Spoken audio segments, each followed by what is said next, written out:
Good evening. I'd like to call this school board work session to order. The purpose of tonight's meeting of a school board work session is to build trust and teamwork, to exchange information, and when applicable, to provide direction in order to facilitate efficient and effective decision-making at regular board meetings. Tonight's topic will be enrollment and capacity management.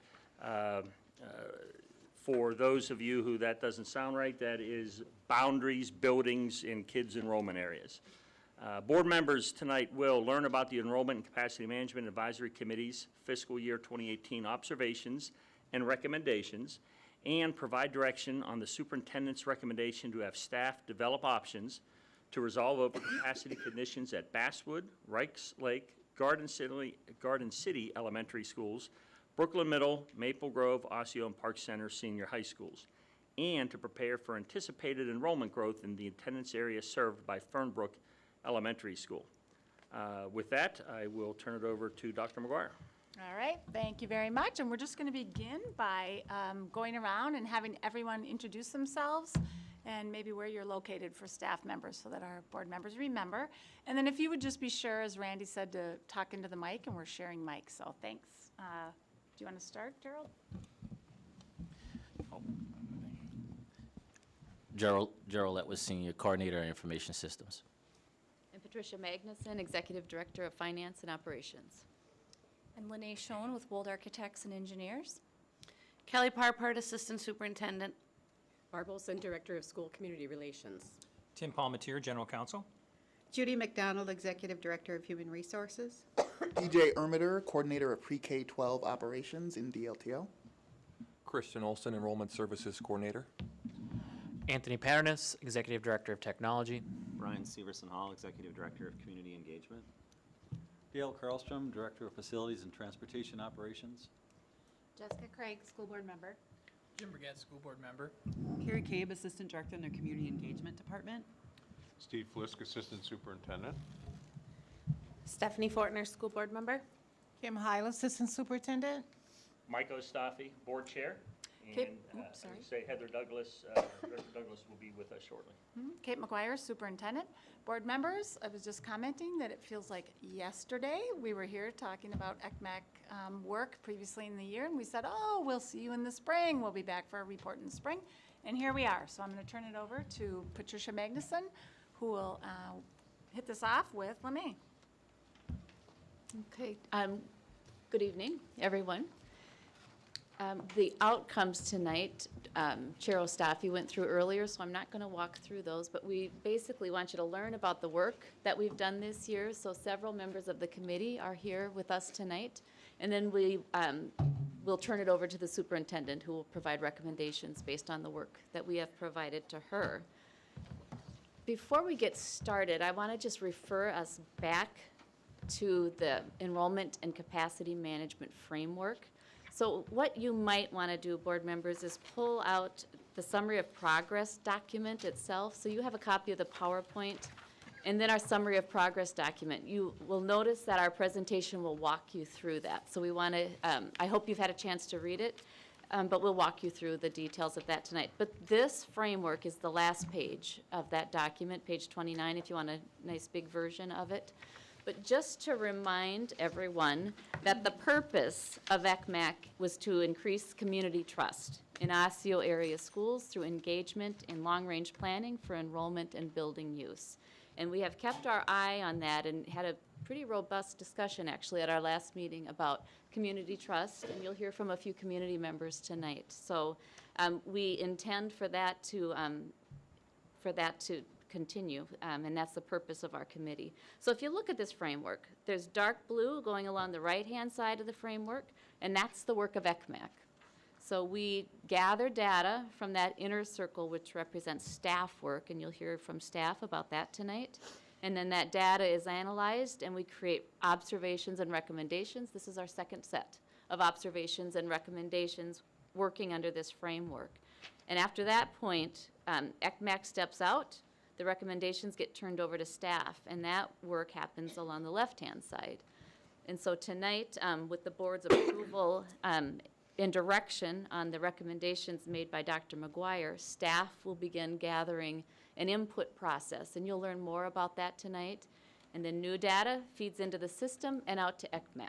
So ECMAC remains a sort of dispassionate observer of the data and may be engaged in some of the input that happens as we develop options, but that's not their sole purpose. So if that makes sense. There's a set of guiding principles along the right-hand side that will guide our work, so we pay attention to that as well. So that's the framework and a little context for what we're doing tonight. So we have a few community members who are here tonight that will frame this up a little bit, tell you about the ECMAC work itself, our journey this year, and their experience on the committee. And I will let the three of them introduce themselves.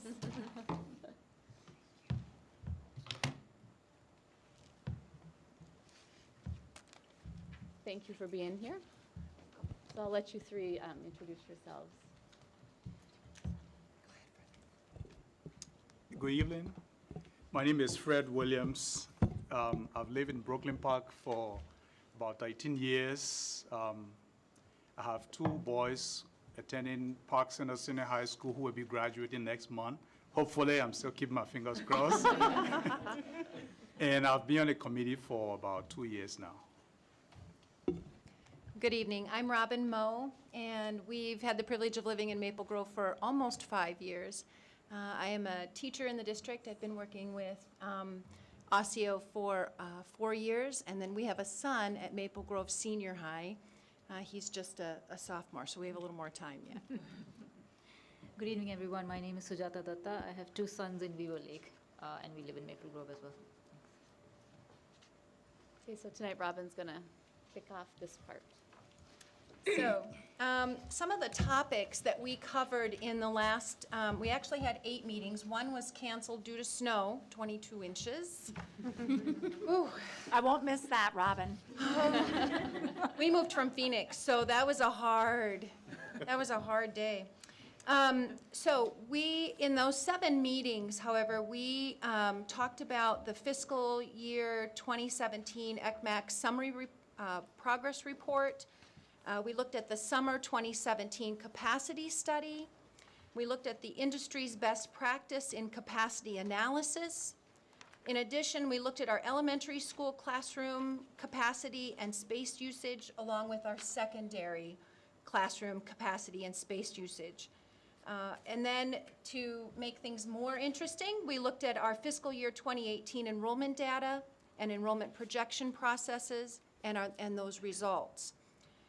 In 2017 and 18, ECMAC members participated in 7 large group meetings with over 400 collective hours and multiple planning and preparation meetings with well over 200 collective hours. The framework creates an intentional space to involve the community's voice in our district's processes that shape decision-making and communication regarding enrollment and capacity management.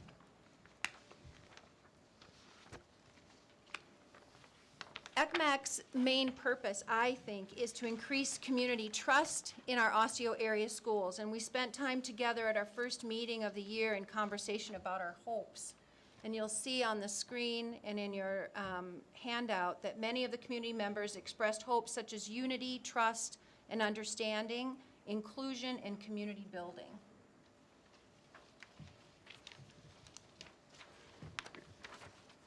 This year, ECMAC met in 3 of our schools, Fernbrook Elementary, Park Center High School, and Garden City Elementary. The photo above there is our November meeting at Fernbrook. Our January meeting scheduled to be here at Maple Grove Middle School was canceled due to the snow. We also had to cancel and reschedule another meeting that was scheduled for, that was in April due to snow as well. Twice this year, the snow days fell on ECMAC meeting days. But in April. At each of our meetings held in schools, we were able to meet with the principal and staff members who were available, and we did a tour of the school facilities. And getting to the building gave us an opportunity to meet to make personal connection with these people and understand on a first-hand basis how the facilities are used to meet the needs of the students. It's been a privilege for me because I wouldn't have gone to some of these schools if I had not been on the committee. So ECMAC meetings are very data-driven, which is the good part for me, because everything is like sound data. At every meeting, we are presented with the latest annual data about enrollment and capacity. This year too, we had enormous amount of data to review, and because of one of the most important ECMAC tasks is to build on an agreed upon student capacity calculations for every elementary and secondary school in the district. This required extensive conversations and learnings about district data, the impact of various assumptions about building use, and about the industry best practices from Volt. Thank you very much for sharing that. And we actually used this like really diligently and said like, you know, how do we use this? Like what data should we take? What should we interpret that? And then stop. Review the information and see like, is this the right path, or do we need to go back and, you know, look at the data again and whatever, iterate based on what we find. So that was a very important and useful tool that was shared with us. And the premise of that practice is that time spent in preparing, for developing options and ultimate recommendations is important for the success of the outcome. So it's really important and useful that we were able to use that tool. The ECMAC members studied and interpreted data throughout the year before finalizing on a set of options for the board to review. I've asked these three folks to just give some reflections about the year, so I think Sujata was going to begin. Yeah, sure.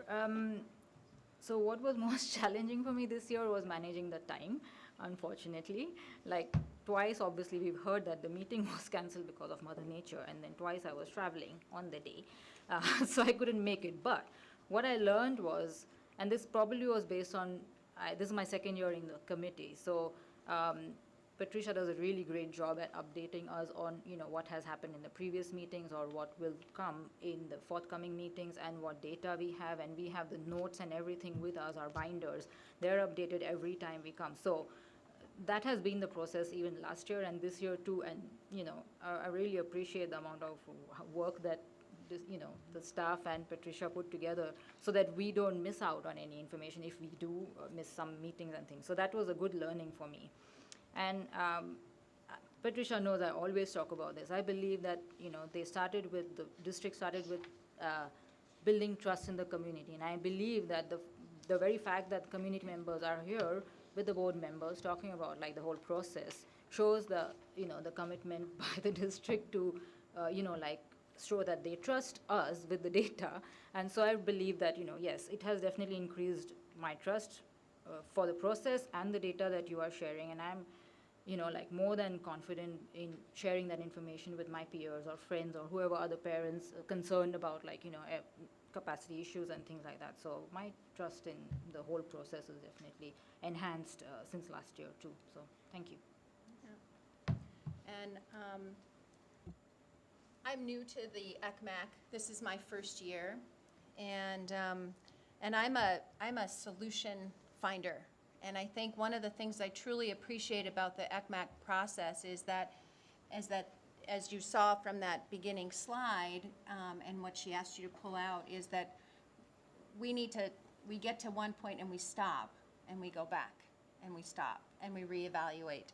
And so for me, that was part of one of the challenging parts, was not trying to quickly come to a solution.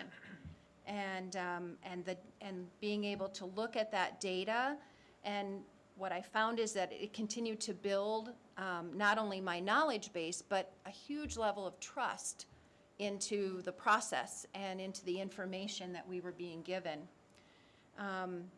I think that data evaluation most definitely leads to a clearer understanding of what we need for our buildings and for most especially our students and their needs in those buildings. And I think that's what I learned the most, is that each building is a unique little ecosystem, and each building has its own needs. And by looking at the capacity, and how that building's being used, we have a better understanding of what each of those buildings' needs are. For me, it's definitely increased my trust in my fellow community members, with the Osseo staff, with the data. As a parent, my perspective is that these people are taking their precious time away from their families to help my son have a better learning experience. And so for me, it's a very personal, wonderful thing that they're doing, and I appreciate that. I'd like to say thanks to Pat and the staff. I think they did very, very well for the second year. They were very accommodating, they were very prepared for each of the meetings that we went to. All of the materials were available, and they allow a lot of discussion. They allow a lot of discussion, inputs from us, and I think this is, like I said, this could be a model for school districts to avoid the conflicts that come about as a result of people thinking that one group of people are just making the decisions and handing it over to them. I have a newspaper in my hand here that I brought, and I thought it could be, this newspaper is from 10 years ago, and this, if you look there, it says the very last day. This was the day the Osseo Elementary School closed. Okay. Two of my boys who are graduating next month, like I said, were at this school when they closed, and they cried. And at the time, you know, it says something here. It says, parents and students say teary goodbyes to 2 elementary schools in the Osseo district closing because of budget cuts. You know, at the time, I didn't understand why would an elementary school close. You know, I just didn't understand, even though they said budget cuts. And I know it was difficult during this time. It was during the recession. But I still didn't understand how would they allow elementary schools to close with their kids. My kids kept asking me, Dad, why? You know, they were going to be missing their friends, their teachers. They just couldn't comprehend why the school had to close. I didn't understand it at the time myself. But for the second time on this committee, learning about the different things that go into what keep a school going, I don't think it's just funding, but like we learn the capacity, you know, like we'll see later on, if a school doesn't, if the facility is underutilized, you know, it's almost like a waste, then probably it's better for it to be closed than for it to keep open. So it's not just the funding, as we learned. So my participation on this committee has helped me to trust the process, so that when decisions are made, I know that they are made in the best interest of the students, the kids. My only thing is whether as many community people will be able to have this opportunity to learn the things that we learn, to share the things that we share, to be able to trust the process as well. You know, and like she said, it's a lot of things are data-driven, and not many people do well with data, you know. So how can the data be handled in a way that people understand it, to trust the data? Thank you very much. There are a few other ECMAC members in the audience. I see Nick Castor is here, and Magali Flores is here, and Kelly Wilson is here. So thank you, folks, too, for all of your work. So I think Christian's going to take it from here. Yeah, that's right. So now we're going to review the summary of progress report. Behind the title page and table of contents is the executive summary on pages 1 to 3 of the report. It describes the advisory committee process and outlines the ECMAC recommendations. The executive summary is a liftable document, meaning that it summarizes the entire 29-page document on its own. The executive summary describes the history of ECMAC and our work to engage Wold architects and engineers, as was foreshadowed in last year's meeting at this time. Wold is an architectural firm that specializes in facility studies. Wold was engaged by the district to create reliable measurements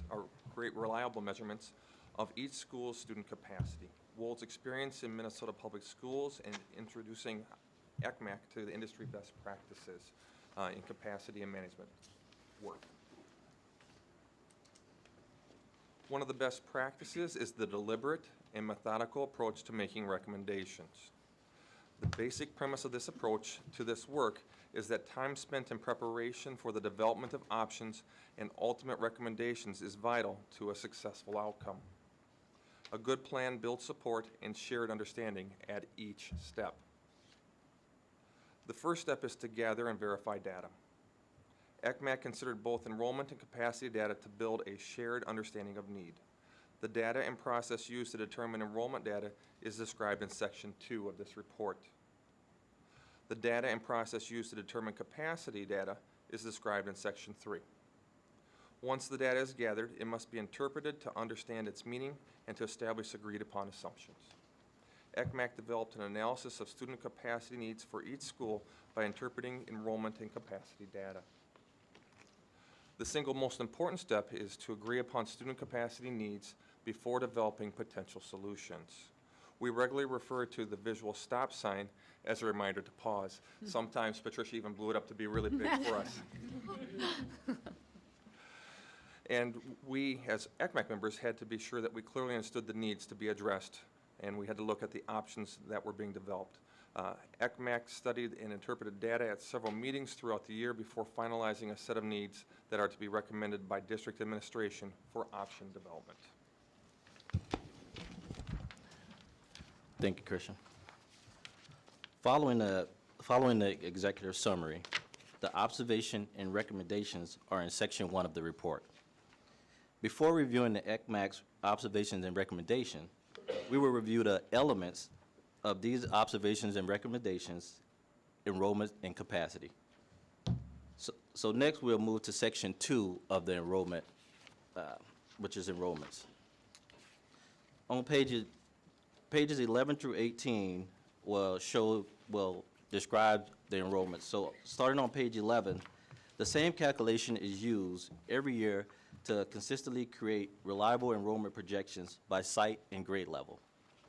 These calculations could only be relied upon to create reasonable enrollment projections when historical patterns can be expected to hold into the future. When break in patterns is reasonably projectable, calculations are adjusted to reflect the pattern break. Breaks in patterns can be caused by such things as new housing developments, opening of a charter or private school within the district, or programs or attendant area changes that causes students to move into or out of the district. In preparing the fiscal year 2019 5-year enrollment projections, pattern breaks emerged in several buildings and grade levels throughout the district.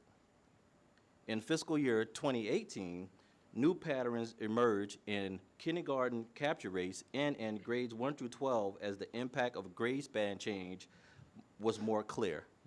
In addition, some of our schools are experiencing new patterns of year-over-year growth that had not been identified in previous years. While we did not experience a break in pattern of this type in fiscal 2018, a break in pattern can occur when undeveloped land begins to develop new single-family homes. Many discussions occur on a regular basis between the district staff and all cities served by the school district to predict potential enrollment changes due to city development. In times of normal development, the usual cohort method will account for trends in development and normal housing turnover. And in times when housing construction on formerly undeveloped land is expected to produce school-age students, incremental enrollment increases can be inserted into our projections. And through ongoing discussions with the City of Maple Grove, staff continually monitors the timing of the anticipated growth in northwestern Maple Grove. In recent conversations with city staff, district leaders have begun to quantify potential future growth of all land use information, and we gathered and we identified this information and about potential low to medium density residential homes being developed. And we can see, and we can begin to project that as many as 700 to 1,400 students could emerge from areas in northwest Maple Grove. More information is necessary before we can include these students in enrollment projections. This growth will be officially included in enrollment projections when more information becomes available. In the meantime, Fernbrook Elementary School and Rush Creek Elementary School, whose attendance area is just south of the future anticipated growth, are closed to open enrollment. Both of these schools have available capacity that's being held to absorb some of the anticipated growth. Keeping these two schools closed to open enrollment will help to avoid potential future boundary changes that would move students from within the current attendance area because available capacity had been used by students enrolled from outside the attendance area. The slide. Yeah, I love it. The slide that you see now could be found on page 16 in your enrollment capacity packet.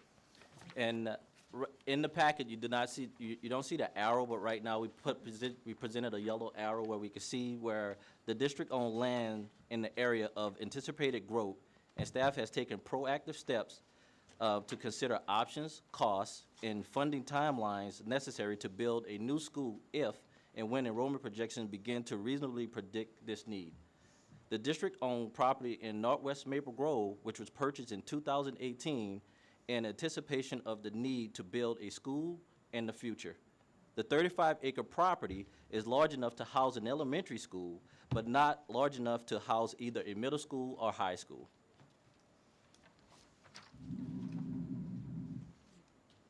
Page 18 will describe the breaks in pattern and variance for projections. Breaks in enrollment pattern shows up as a variance for employment projections made in previous years. We study the variance by each grade level in each site to determine whether a pattern has emerged or a one-time anomaly created the variance. In the fiscal year 2018, the K-12 grade actual November 1 enrollments of 21,541 was 203 students above the projection of 20,338, which was a variance of 1%. The average variance by grade level was 1.9%. The average variance by site was 2.51%, ranging from 63 students under the projection at Osseo Senior High to 85 students over projection by Brooklyn Middle School. A study of these breaks in patterns resulted in an adjustment to the fiscal year 2019 5-year enrollment projections. The next slide is on page 17, which is our 5-year enrollment projections. This enrollment projection chart included as Exhibit 2B on page 17 in the report. It depicts the enrollment trends by school. The schools are sorted alphabetically by the city within which they're located. The 5-year enrollment pattern is currently anticipating to increase enrollment by 4.19% by fiscal year 2023. Okay, the next section of the report is the capacity section, and I think that begins on page 19 in your report. So the first step in calculating capacity is to calculate the number of available grade-level classrooms at each school. Next, the number of students assigned to each classroom is calculated. And then finally, the number of available classrooms is multiplied by the number of students assigned to each available classroom to calculate the total student capacity for each school. So in addition to the math, we as a team, the district and myself, our office from Wold, visited each elementary and each secondary building. We not only visited with your principals, but actually toured the facilities to understand how they actually function and the buildings that are being used. So we had a greater understanding on actually what happens within the facilities. And then in addition to that, we rechecked some of that information that we gathered with your district leadership in regards to specific programs to really get an understanding of the district-wide approach and process for each building. And then we re-met with the principals again to really get a better understanding and recheck that information one more time.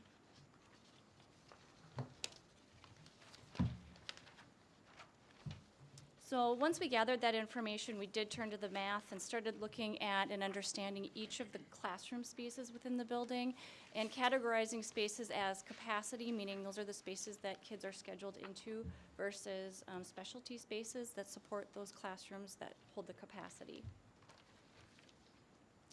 Then if you look at page 20 in your summary of progress report, this information shares some of the elementary assumptions that we shared with all of you the last time we were here. This is really the core foundation of how we calculated some of the capacity for the elementary schools themselves. Again, some of those assumptions for the target capacity analysis included understanding there's a cafeteria in each building, there's a gym in each building, we know we have EL spaces, we have special education in each building. And those are in addition to the capacity. So in your October 10th work session was when the board had agreed to and understood those assumptions back last fall. To calculate the number of available secondary classrooms, a standard utilization factor was used. So unlike elementary capacity, you're counting the boxes with the number of kiddos in each box. You do that at the secondary level as well, but we provide or agree upon with the district a percentage of utilization. So as we know that not every single room can be scheduled every single day at every single hour. And so with that, there was for the senior highs an 80% utilization factor that was applied, and for the middle schools a 75% utilization factor that was applied. So each individual classroom might be scheduled with students for 5 to 6 periods a day as an example, but that does create an inefficiency because the classroom might be empty for 1 period throughout the day. Okay, so what Lene just described was how we calculated the number of available classrooms in each of our school buildings. And once those assumptions are applied, the next step for us was calculating the capacity, or the next step in calculating the capacity was determining the number of students assigned to each of those available classrooms. Now, the district uses grade level class size targets to determine the number of teachers and classrooms that are necessary to serve the projected number of enrolled students. However, the actual number of students assigned to each classroom or who actually show up in each classroom may vary from those grade level class size targets for several reasons, and some of those include some of our schools receive additional funding based on the needs and attributes of the students served in the school. So it could be things like students who come from low-income households or maybe require special education services or need a little help learning English. This additional funding that comes to the site can be used by site leaders to reduce class sizes by purchasing additional teaching staff and adding sections or adding more classrooms. Site leaders also may decide to reduce class sizes for certain grade levels by shifting teaching staff among those grade levels. And then thirdly, grade level cohorts of students do not come in exact section numbers. So for example, if the number of students attending 4 sections of kindergarten in a school's cohort is 84, then the class size for those students will be 21, which is below the grade level class size target of 25, which is our grade level class size target for kindergarten. Then in calculating capacity, the use of actual class sizes rather than class size targets provides really a more accurate picture of a school's student capacity. Actual class sizes account for the specific program and student needs of each individual school. To determine the number of students assigned to each classroom, actual fiscal year 2018 class sizes were averaged for each school. The assumptions that Lene just spoke of were then used to determine these average class sizes and how they vary between elementary and secondary schools.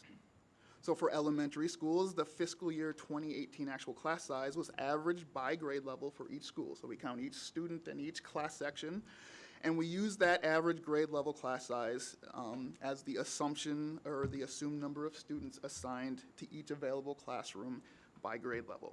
So for each of our elementary schools, there is a grade level average calculation that we completed and we used for this report. For secondary schools, the fiscal 2018 actual class size was averaged for each school in total. So we did the whole school instead of grade levels. This school-wide average class size then becomes the assumed number of students assigned to each available classroom. Inherently large classes such as band or choir or orchestra were excluded from that calculation to not skew those results. So for our secondary schools, there is a school-wide average calculation that was completed for each of the buildings.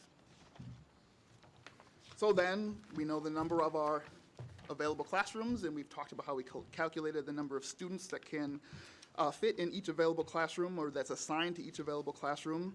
Then it's just doing the math, which is taking the number of available classrooms and multiplying that times the number of students assigned to those classrooms, and that gave us a student capacity for each of our schools. Page 22 in the summary of progress will display our current thinking about how student capacity shows up for each school using these calculations. The data in the table is sorted alphabetically by the city within which each school is located. The student capacity data in the first column was calculated using the class size targets that I spoke about first. The student capacity data in the second column was calculated using the actual class sizes that we just spoke about. ECMAC members this year agreed to base observations and recommendations on student capacity data, which uses the actual class sizes in that second column. An additional capacity lens studied by ECMAC that you can find on page 23 in the summary was the capacity of core support areas in each school. Core support areas are areas outside the classrooms that serve all students, such as media centers and cafeterias. If core support areas are undersized, a building that has sufficient classroom capacity may still have capacity concerns. Undersized core support areas are often the result of classroom additions that are not accompanied by additions to core support spaces. Each building's actual media center and cafeteria square footage was compared with guidelines from the Minnesota Department of Education. All right, with all that backdrop information, now we can go back to section 1 of the report, observations and recommendations. Using the agreed upon enrollment and capacity data, ECMAC made the following observations about elementary schools. By fiscal year 2023, Basswood, Rice Lake, and Garden City are expected to have enrollment that exceeds student capacity by more than 20%. Zanewood is expected to have enrollment that falls short of student capacity by more than 20%. Anticipated development in the Northwest Maple Grove area could substantially increase enrollment at Fernbrook and its surrounding schools. Depending on funding and local development decisions, this enrollment growth could begin as early as the fall of 2020. And the cafeteria at Basswood is substantially undersized. Those are the recommendations for the elementary schools. For our secondary schools, we used the agreed upon enrollment and capacity data, and ECMAC made the following observations about them. By fiscal year 2023, while all middle schools are expected to have enrollment that will reach or exceed student capacity, Brooklyn Middle School will exceed its student capacity by more than 10%. All 3 comprehensive high schools are expected to have enrollment that exceeds student capacity. At both Park Center and Maple Grove Senior High schools, enrollment is expected to exceed student capacity by nearly 20% or more. And the cafeterias at Maple Grove and Osseo Senior High are substantially undersized. ECMAC recommends that staff develop a set of options, anticipated timelines, and an implementation phase-in plan to address the following agreed-upon needs. Anticipated fiscal year 2023 overcapacity conditions at Basswood Elementary, Garden City Elementary, Rice Lake Elementary, Brooklyn Middle School, Maple Grove Senior High, Osseo Senior High, and Park Center Senior High. Anticipated fiscal year 2023 undercapacity conditions at Zanewood Community School. Anticipated enrollment growth due to future housing development and the attendance area served by Fernbrook Elementary. Next, we'll talk about the available options. There are 5 potential option areas that are available to staff within the originally developed enrollment capacity management framework. Attendance area adjustments. Attendance area adjustments is a geographic area that is established to balance enrollment among district schools. Each school, except the magnet school programs that draw students from the entire district, has an attendance area that determines the resident students who are assigned to the school. Exhibits 1C, 1D, and 1E show attendance area maps for elementary schools, middle schools, and senior high schools. It should be noted that options that include attendance area adjustments to resolve capacity concerns at one school could impact students at multiple schools throughout the district. Build a new school. The district owns 35 acres of property, as we mentioned earlier, in the northwest Maple Grove, which was purchased in 2008 in anticipation of the needs to build a school in the future. It should be noted that options to build a new school will result in the need for a voter-approved bond issue to build the school and the identification of general operation funds to operate the school. In addition, the new school will require the adjustment of attendance areas that may impact multiple schools. Construct an addition, expansion of a school. Addition or expansion could be accomplished by adding square footage or by remodeling the interior of a school to create more efficient use of space to expand a school's capacity. It should be noted that options to add to or expand a school could result in the need for a voter-approved bond issue to fund the project. It may also require the adjustment of attendance areas that may impact multiple schools. Close a school. Closing a school would mean that all students assigned to the closed school would need to be reassigned to another school. It should be noted that closing a school will require students in the attendance area of the closed school to be reassigned to other schools, which may impact the attendance area for multiple schools.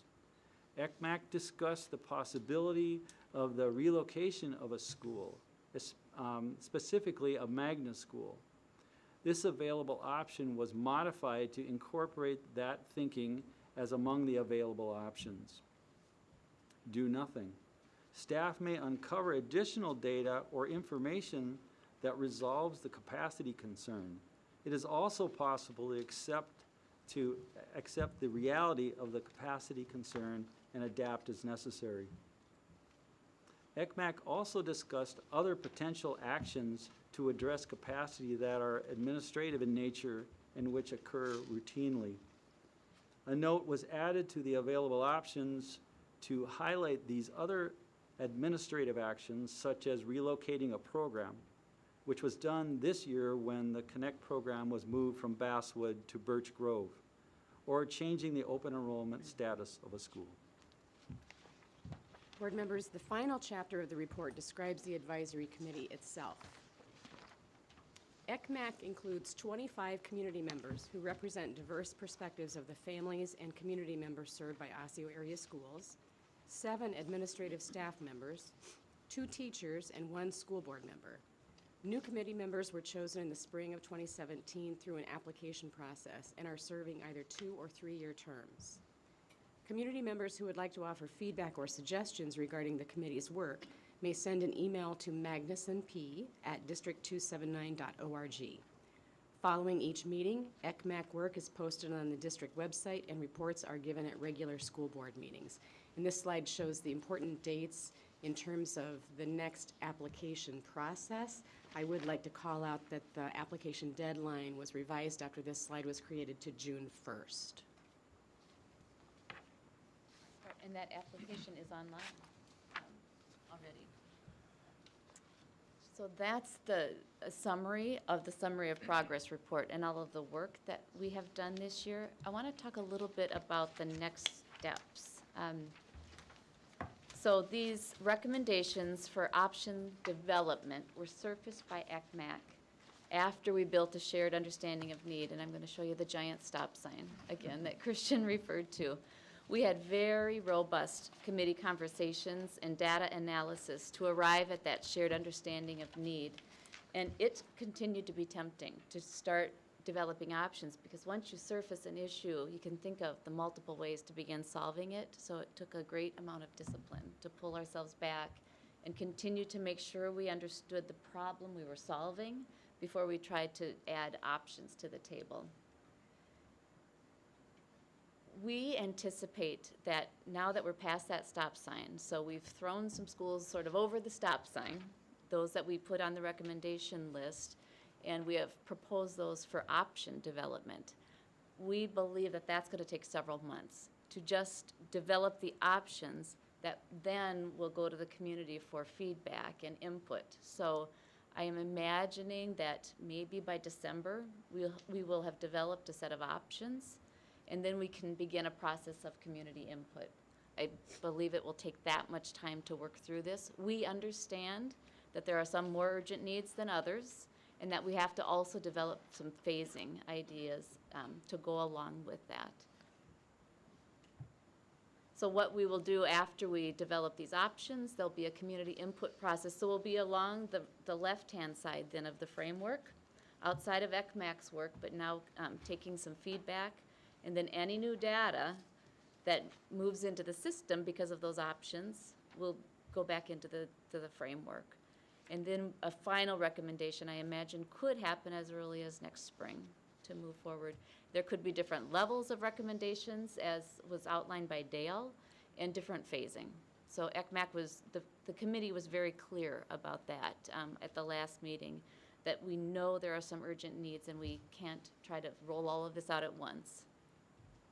Patricia, before you go on, I just have a little nuance of language. I want us to make sure that we're talking about publicly. So Barb Olson has made me sensitive to this language about anybody's input or feedback.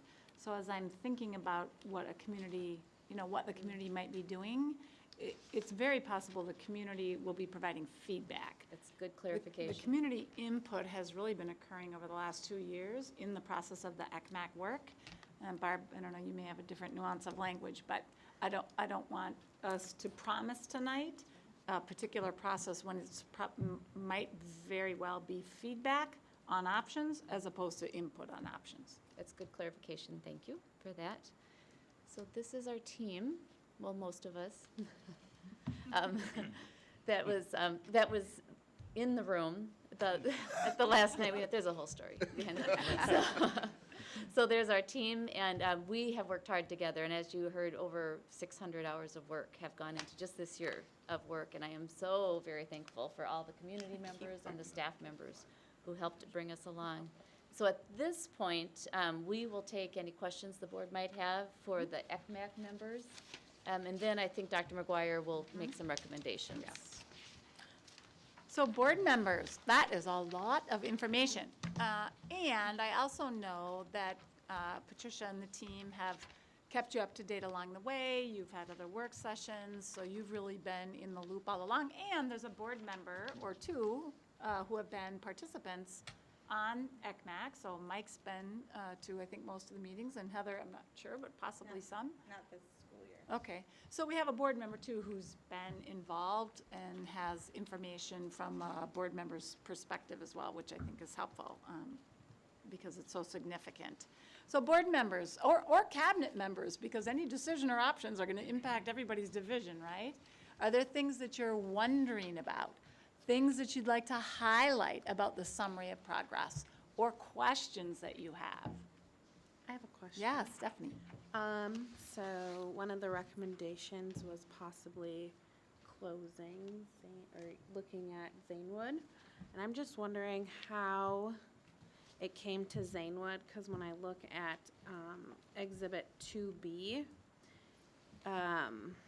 Fair Oaks has a negative 8% enrollment change over 5 years.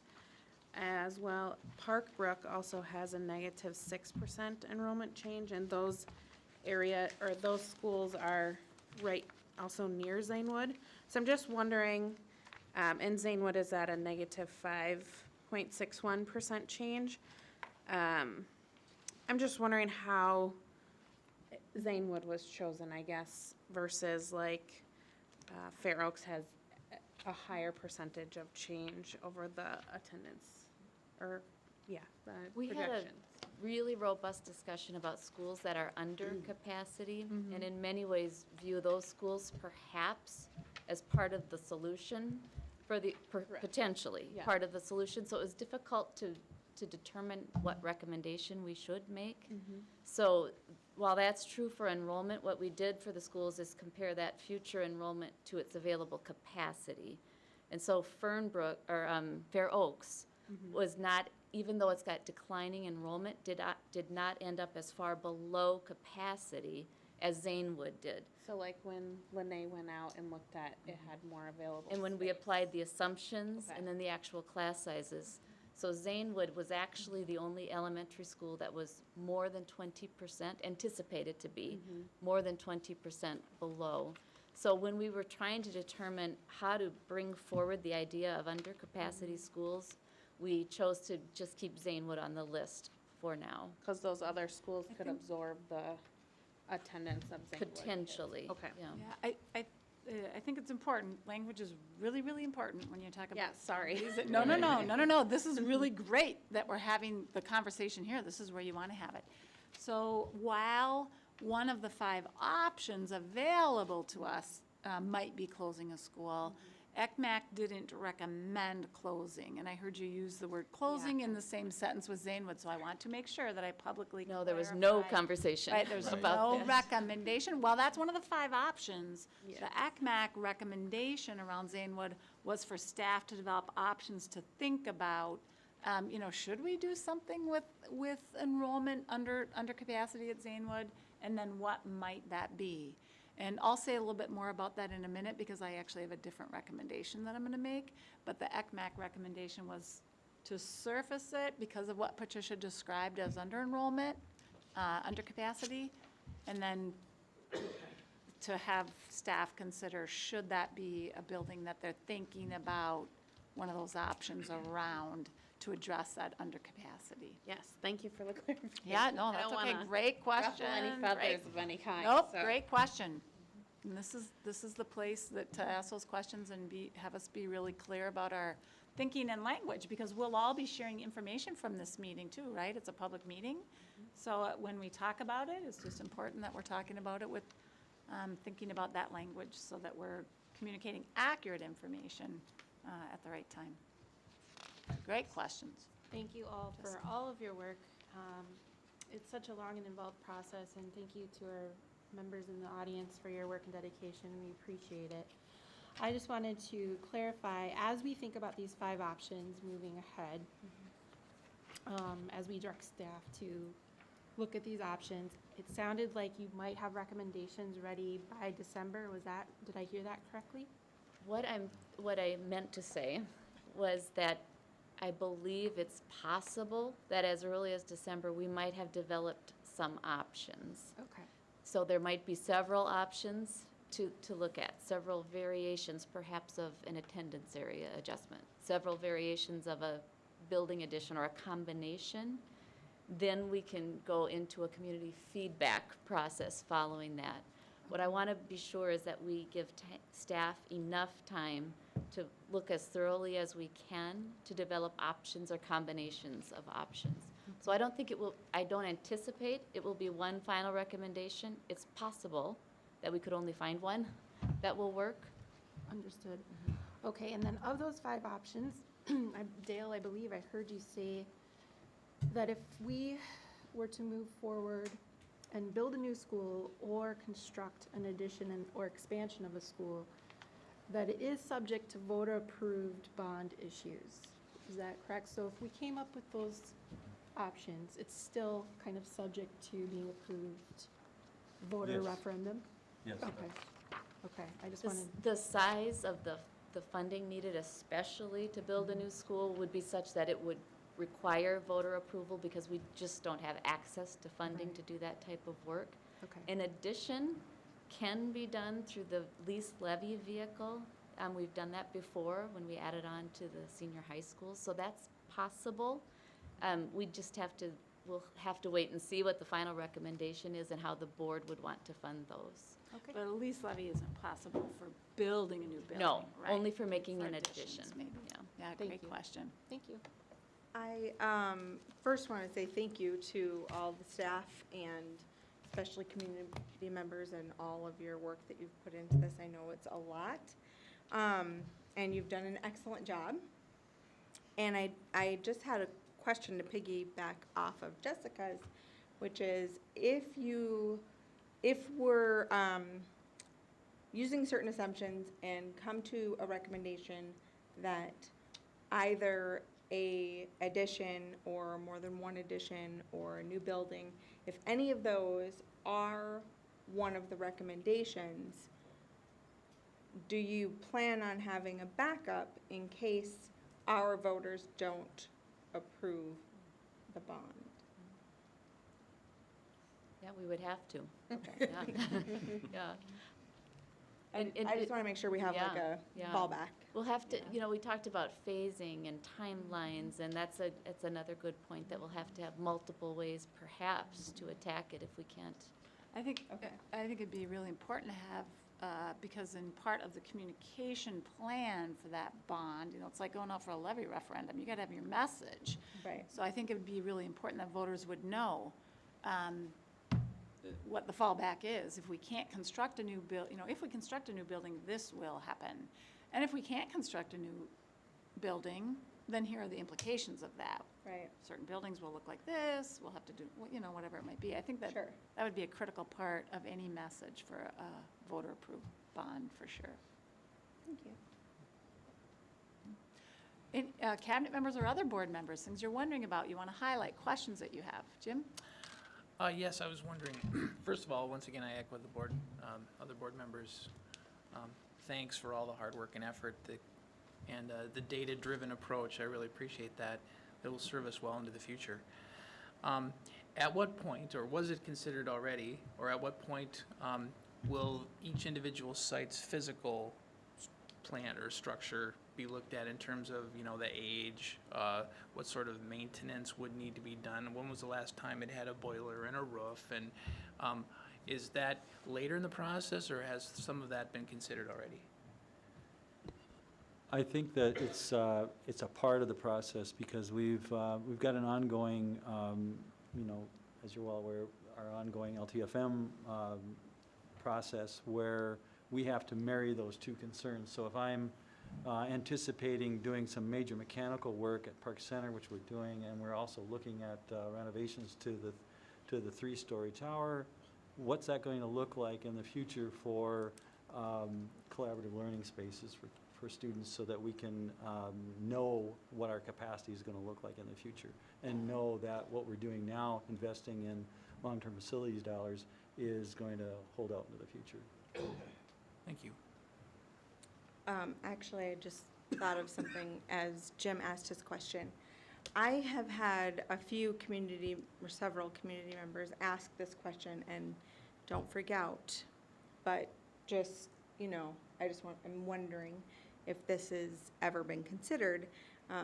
I've heard community members asking about some of our schools that are aging, especially the smaller ones, and there's a section of schools that are close together.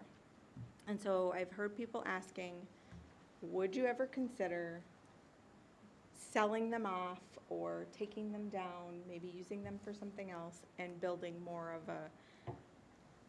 not a mega elementary school, but like a bigger elementary school, like some of our larger elementary schools on the west side of the district? Has that been considered or talked about? Well, since ECMAC didn't develop options, I wouldn't let them pass the stop sign. I would offer this. During the time, so this was, how long ago did we begin the LTFM journey before we got to the board approval on the $235 million? Probably 2 years ago, 2.5 years ago maybe. So some board members were on the board at that time. When we went through the 1.5 years of planning and thinking about long-term facilities maintenance and what that investment might be, and was it worth it? Some of the schools are older, and at what point do you think about really super creative things like that? We did banter. I think even certainly I remember publicly at board work sessions. How do you think about that? Have you ever thought about taking a building down and building a larger school? And what kind of size property and acreage do we have in Brooklyn Park in particular, because that's where our smaller schools are because of the way of our communities have developed. So I would say in very informal banter around LTFM, you know, some of those ideas were lobbed out as we made decisions about what to invest in long-term facilities maintenance in that 10-year plan. But I would say just very informally in that sense. Not that I can ever remember has, you know, probably serious discussions around that taking place at the board level. Okay. And I know some of you who have been around for a while might remember too, but I don't remember it occurring at the board level. No. Dale, do you? Well, one of the things we did discuss with ICS when we initially had the rollout of their study was, well, what sort of a formula would you look at to determine whether or not you thought, or we should be thinking about tearing down a school and starting over again? And they did supply some calculations, square footage costs and so forth, that determined, helps determine whether or not it would be, more cost-effective to build a new school. And we couldn't really find any of our schools that really hit that tipping point yet. Right. So that was one of the ways that we had talked about it. Yeah. And so, And we did talk about that at a work session. yeah, I remember exactly. And talking about that, I yeah. think that was as far down that road as Yeah. we went. So. Yeah. And as Patricia noted, Heather, ECMAC didn't, nor did we, get to options. The stop Right. sign kept going up, and they kept going back to data because we knew it was really important to get agreement on whether or not there's a need. 'Cause if there's not a need, if we don't agree on a need, why would we put anyone through the work for the next 6 months to develop options? So Right. that's where they are, and that will be part of the next phase. What kinds of options should be considered? Okay. And I did bring it up, and I kept getting the stop sign held. He got the stop sign the most. So I'm saving my commentary. Everyone else went. I was on the committee, so as a liaison, and I tried to listen and not talk, and that's tough. But I wanted to go through and just make some clarifications. We keep talking about, 700 to 1,400 students coming out of Northwest Maple Grove. That's really Dayton and Corcoran and Maple Grove. I mean, it's in that section. That's where the majority of the undeveloped land is. We have, 200 homes going into Corcoran as we speak. And those homes differently are already incorporated. As those homes are developed, we've incorporated that into the enrollment process. Right. The new development that hasn't even begun is that Northwest Maple Grove surrounding where we think that final 610 connection will happen. But that area, again, It is it's not developing just- all around. It's just not Maple Grove. And there's actually more open land area in Corcoran in the district than there is in Maple Grove, and almost as much in Dayton, but a lot of that is actually going to be industrial, or parts of it as per their plan. So there's a lot in that whole section. It's not just one community. And a little bit, teeny bit of Rogers, there's 4 communities that are impacted by that. So I just wanted to comment on that. We talk about our target in using target class sizes versus actual class sizes. And you said we develop those average actuals based upon how a building is used and the needs in the building. Low-income students driving additional compensatory monies from the state, special ed requirements, ESL requirements for space and classrooms, things like that. So using that for future predictions at a school really assumes that the demographics and the funding for the demographics stay the same. So that is an assumption, and with the way the legislature goes, who knows? And the way we've had changes in the district over the last 5 years, we may not always have the same demographics. So those are 2 big assumptions that that we had to take. So I just wanted to bring that out there.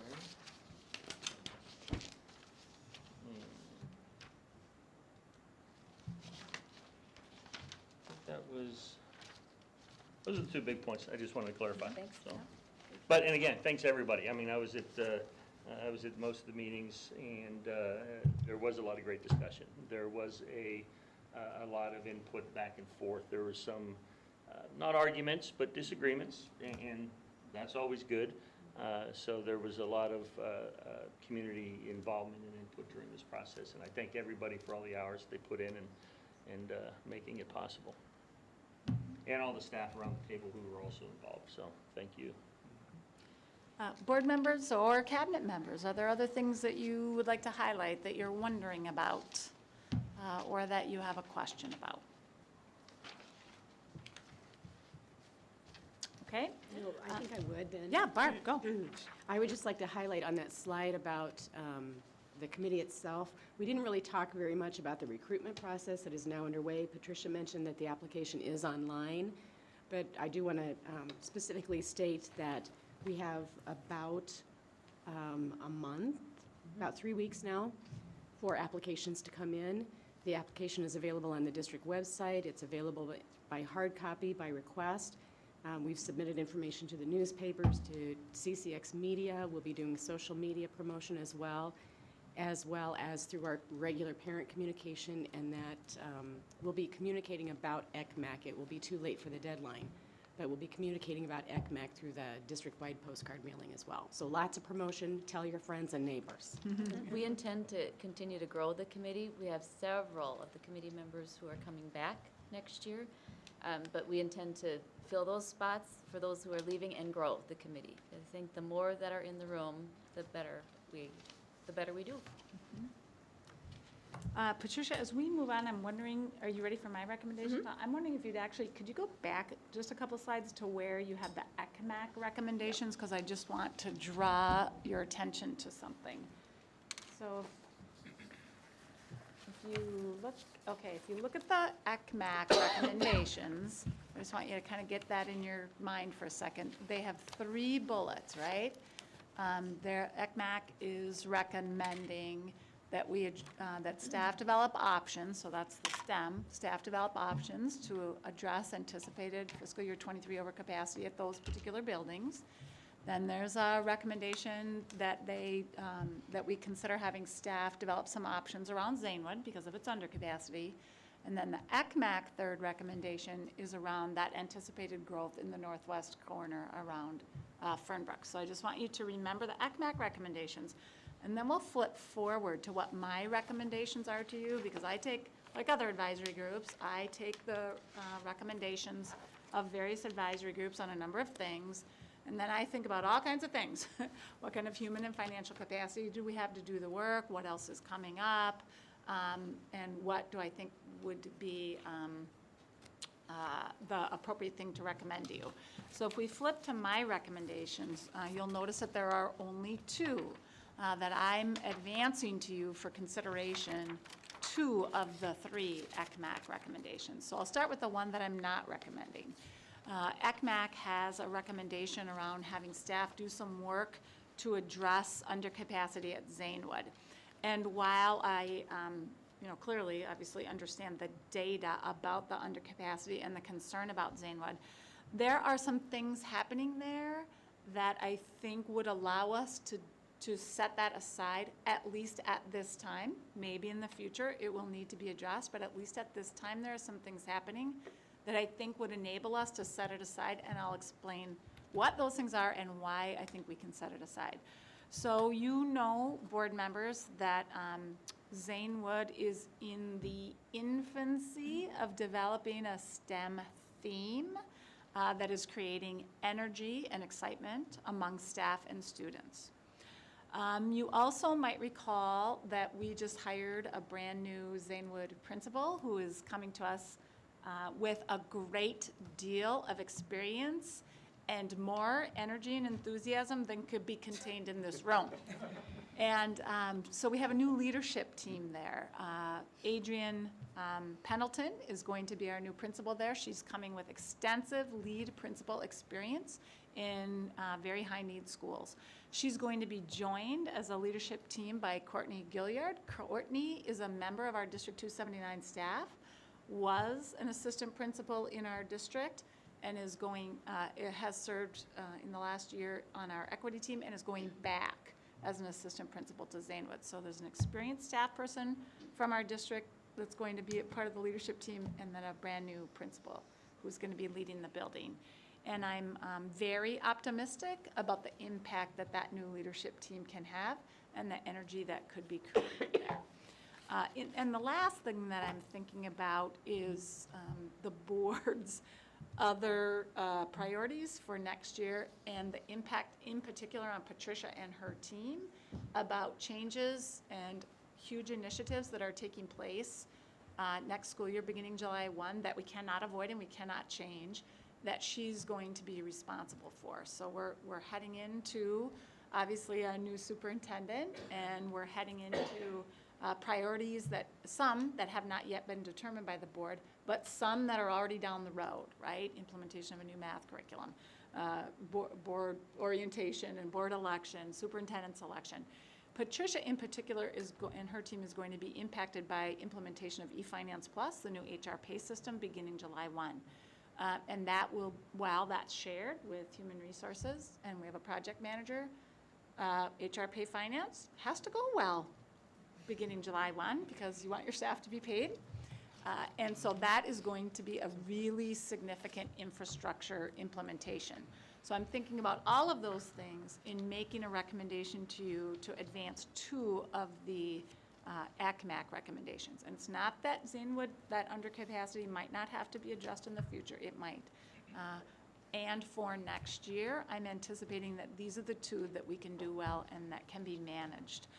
So I'm advancing to you, board members, that you direct staff to provide options, to create options to resolve the overcapacity conditions at Basswood, Rice Lake, Garden City, Brooklyn Middle, Maple Grove, Osseo, and Park Center High School. So those are the same schools that are on the ECMAC recommended list that we direct staff to begin to generate options now. And then I'm also advancing the ECMAC recommendation that they can develop options to prepare for that anticipated enrollment growth in the attendance area that's served by Fernbrook. So that's why I'm advancing 2 out of the 3 recommendations. And as you think about that, and I'm happy to answer questions that you might have, there's a couple of things that we're doing here to make sure that we are being as transparent and as clear and as public as we possibly can be. The fact that we're sitting in this room and we're videotaping and audio taping a work session is unusual because we don't videotape our work sessions. We've made a commitment for 2 years now to videotape and live stream all the ECMAC work sessions that we're involved in to be as transparent as possible with the community. In addition to that, every note, correct me if I'm wrong, every article, every piece of data is available on our website. Is that true? From every ECMAC meeting? Am I saying it correctly? Meeting materials. Meeting materials. Okay, all the meeting materials, thank you, all the meeting materials. And I just want to clarify that we intentionally did not load building floor plans. Yeah, for security reasons. So we don't, that's why the building floor plans aren't loaded, because for security purposes. But the meeting materials are uploaded. In addition to the work sessions, Patricia has done multiple regular school board meeting presentations. She's going to do another one next week, which is a repeat of this, just to be sure that we are communicating in every possible way that we know and being transparent about what our intentions are. So one of the things that I want to be clear about, and chime in if you want to add to this, but one of the things that I want to be really transparent about is if the board provides direction for this tonight, that you want staff to go forward and develop options to address these 2 recommendations, the next time they appear, they will have, I would anticipate, significant options for you to consider. It might look like boundary maps. It might look like a recommendation to build a building. It might look like multiple options, but they're going to be developed, right? That's what they're going to do now between this time and next October or November or December, whenever they're ready to come back to you. So when they get to the next ECMAC work session like this, I would anticipate, I'd predict, that you'll be looking at some serious options. And you know, we know what that means. We know that those are very serious and significant, and that it will be the culmination of 2.5 years of work that's been very public and transparent. And when they appear, there'll be a lot of people who don't know that, and that is what it is. But the next step is there. So I just want to be really clear about that. And that's actually one of the reasons why I developed recommendations like I did last spring out of the ECMAC recommendations, so that we're really clear that board members are providing direction on this every step of the way, and that you understand what our intentions are and what the potential implications will be. So that's one of the reasons we're doing it a little bit more formally than we otherwise would at a work session. So board members, do you have questions, things you're wondering about? I have a question. If we agree that we would like to move forward with these recommendations, will there be a point person at each school impacted or affected by directly the potential options? Just based off of past experience, I know that typically when even there's a whisper of a change, parents tend to get really excited in good or bad ways, and just so that we have somebody who knows how to address those concerns. Can you say a little bit more about what you mean by that, a point person? Like somebody each that, like, school? either at each school or here at the district office to communicate with those parents. Basically a game plan to direct these parents to, if this is what your concern is, this is who you should be communicating with, instead of storming the gates and, you know. Yeah, once the rumor mill gets going, it'll get going. People are gonna pick up the phone, they're gonna call, let me talk to the principal, let me talk to whomever, Right. You know, they're gonna call, well. You were gonna point to me, Yeah, weren't you? We'll send them your way, Kate. We'll find you together. Right, Just because I want to make sure that the people who are supposed to be doing other work with our students Right. are able to continue their work. Yes, thank you. You know, Patricia, I don't know what you think. I would think that Patricia would be a first call for help. Another reason not to do 3 recommendations. That she would be a point person, you know, Barb certainly would be able to answer some questions. Principals at each site who have been, you know, named here are familiar with this. All the principals are generally knowledgeable. But once they start to develop options, so I'm making this up, let's say they develop an option that is boundary changes instead of building a building, or boundary changes in addition, or instead of building a building, or something like that. There isn't any way to anticipate at this moment what other buildings might be impacted. We might be addressing Basswood, but we don't know at this moment what other buildings might be impacted. So you wouldn't want that going to the building principal. They're generally knowledgeable. They're knowledgeable about ECMAC and could address questions about. It was this big community process for 2 years, but they wouldn't be able to address the very specific questions. So there'll have to be a communications plan.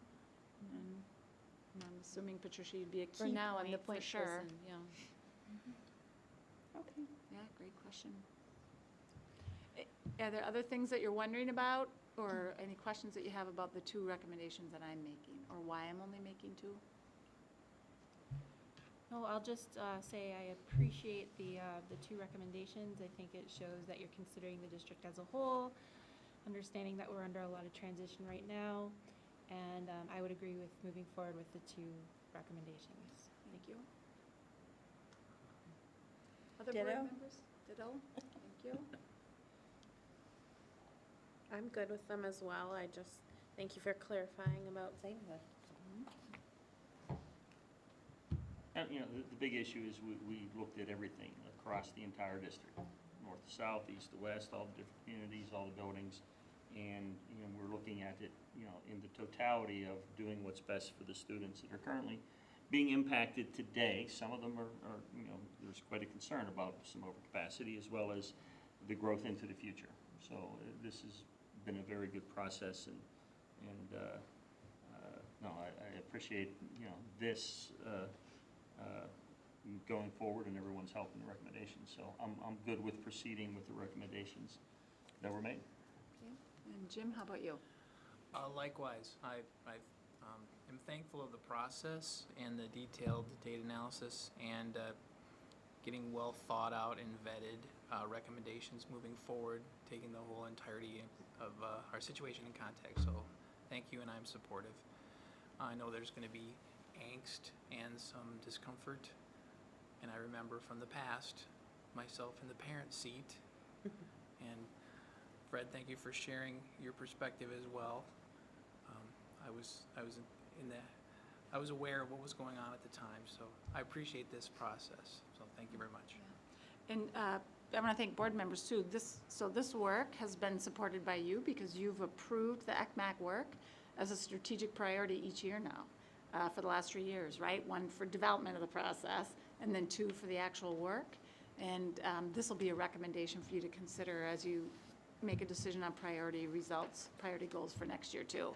That we want to keep this on the forefront. We think it should be visible and public and board approved because it's at that level of significant work and significant impact. So you'll see this coming through as a recommended priority goal, priority work to hold up too. So that also has your authorization. So I appreciate that, board members. Thank you. And I know this has been lots of reading, and without your engagement, the process wouldn't be working like this. So I appreciate that. And I want to thank all of our team members and the community members and the audience participants who are also committee members. Thank you. And I want to give another shout out to Patricia Magnuson, who made the vision of ECMAC come to fruition, come to reality through her design process, which is really outstanding. So, These guys over there. and the team. So thank you. And I think that's it, Mr. Chair. All right, I make a motion to adjourn. Second. Second by Director Douglas, all in favor? Aye. And we are adjourned at 7:25. Thank you, everyone. Facilitation.